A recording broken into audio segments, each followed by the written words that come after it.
పిఠాపురం నియోజకవర్గ పెద్దలకి, ప్రజలకి,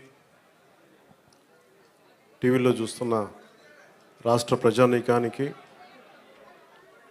ముందుగా నా హృదయపూర్వక నమస్కారాలు. వేదిక పైన ఉన్న కాకినాడ జిల్లా కలెక్టర్ శ్రీ షాన్మోహన్ గారికి, బీజేపీ నాయకులు కృష్ణరాజు గారికి, తెలుగుదేశం నాయకులు మాజీ ఎమ్మెల్యే శ్రీ వర్మ గారికి, జనసేన ఇన్ఛార్జ్ శ్రీ మర్రిరెడ్డి శ్రీనివాస్ గారికి నా హృదయపూర్వక నమస్కారాలు.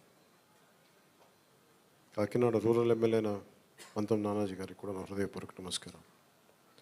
ఈ పెన్షన్ల పంపిణీ కార్యక్రమానికి ఇంత బందోబస్తు నిర్వహిస్తున్న పోలీస్ అధికారులందరికీ, ఎస్పీ గారికి, అందరికీ